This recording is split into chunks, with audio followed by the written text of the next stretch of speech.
Welcome to 9 vibes. అక్టోబర్తో పోలిస్తే నవంబర్లో రాష్ట్ర ఖజానాకు పన్నుల ద్వారా వచ్చే ఆదాయం తగ్గింది.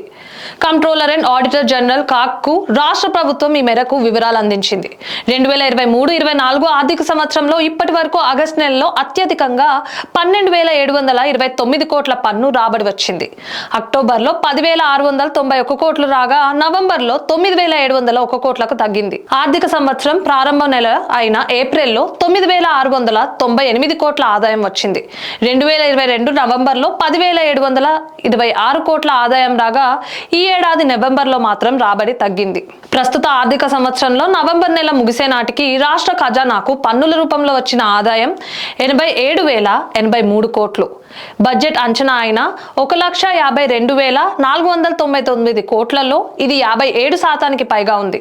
జిఎస్టి ద్వారా 30,047 కోట్లు, స్టాంపులు రిజిస్ట్రేషన్ల ద్వారా 9,354 కోట్లు, అమ్మకం పన్ను ద్వారా 19,591 కోట్లు ప్రభుత్వానికి వచ్చాయి.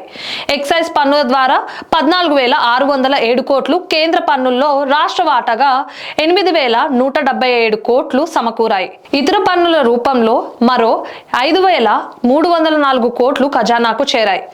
పన్నేతర ఆదాయం బడ్జెట్లో 22,808 కోట్లు అంచనా వేయగా నవంబర్ చివరి నాటికి 19,524 కోట్లు ఖజానాకు వచ్చాయి.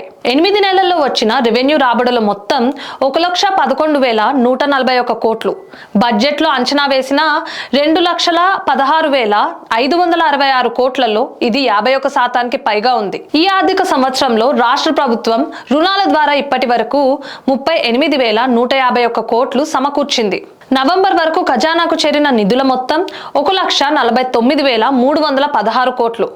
ఇప్పటి వరకు చేసిన మొత్తం వ్యయం 1,44,034 కోట్లుగా ఉంది. రెవెన్యూ వ్యయం 1,14,746 కోట్లు కాగా మూలధన వ్యయం 29,288 కోట్లు. రెవెన్యూ వ్యయంలో వడ్డీ చెల్లింపుల కోసం 14,687 కోట్లు, వేతనాల కోసం 26,548 కోట్లు ఖర్చు చేశారు.